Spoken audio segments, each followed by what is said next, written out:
আসসালামু আলাইকুম এভরিওয়ান, কেমন আছেন সবাই? প্রতিদিনের মতো আজকেও একটি নতুন ভিডিও নিয়ে আসলাম আপনাদের মাঝে। আশা করি আপনাদের ভিডিওটা অনেক বেশি ভালো লাগবে। আজকে আমি রান্না করব হচ্ছে বেগুন দিয়ে মাছ দিয়ে। এই জন্য আমি প্রথমে মাছগুলোকে ভালোভাবে ভেজে নিয়েছি। এরপর একটা কড়াই গরম করে এই জায়গায় আমি পরিমাণ মতো তেল দিয়েছি। তেল দেওয়ার পর তেলটা গরম হয়ে যাওয়ার পর আমি এইখানে কিছু পেঁয়াজ আর মরিচ দিয়ে দিয়েছি। এখন এই পেঁয়াজ আর মরিচটাকে ভালোভাবে ভাজতে হবে। একদম সিদ্ধ হয়ে যাওয়ার আগ পর্যন্ত এটাকে ভালোভাবে ভাজতেই হবে। ভালোভাবে ভেজে যাওয়ার পর আমি এই পেঁয়াজ মরিচের উপর দিয়ে দেব হচ্ছে পরিমাণ মতো পানি। পানি দেওয়ার পর আমি এই পানির উপরেই দিয়ে দেব হচ্ছে গুঁড়া মশলা।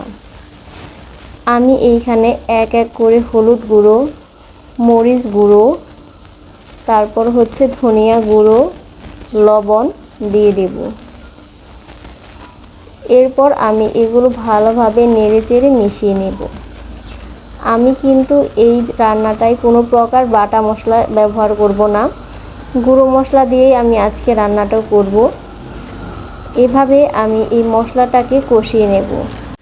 মশলাটা কষানো হয়ে গেলে আমি এই মশলার উপর আগে থেকে কেটে রাখা আলুগুলো দিয়ে দেব।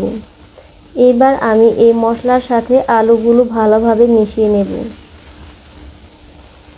আলুগুলোকে ভালোভাবে মশলার সাথে মেশাতে হবে যাতে আলুর ভিতরে সব মশলা ঢুকে যায়।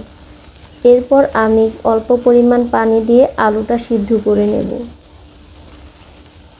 এরপর আমি এটাকে ঢাকনা দিয়ে ঢেকে দেব।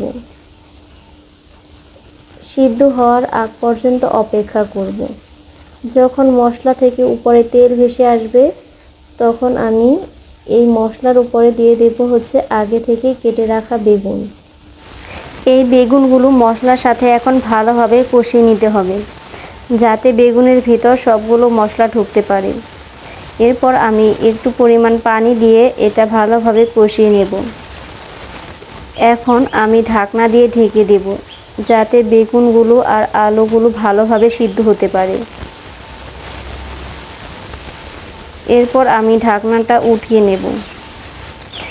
এই তো আমার বেগুনগুলো সিদ্ধ হয়ে গেছে আর মশলার উপর থেকে তেল ভেসে উঠছে। এই পর্যায়ে আমি এইখানে তরকারিতে ঝোল অ্যাড করব। আমি পরিমাণ মতো পানি দেব। পানি দেওয়ার পর এই পানিটা বলক ওঠা পর্যন্ত অপেক্ষা করব। বলক উঠে যাওয়ার পর আমি এই জায়গায় আগে থেকে ভেজে রাখা মাছগুলো দিয়ে দেব। এই পর্যায়ে চুলার জালটা কিন্তু হাই হিটে রাখতে হবে। এখন আমি আবার ঢেকে দিয়ে এগুলো রান্না করে নেব। 5-6 মিনিট রান্না করার পর আমার রান্নাটা অলরেডি হয়ে গেছে। এই তো দেখতেই পাচ্ছেন আপনারা আমার তরকারির কালারটা কত সুন্দর এসেছে। এইভাবে যদি আপনারা বেগুন দিয়ে মাছ দিয়ে তরকারি রান্না করেন তাহলে অনেক মজা হবে খেতে।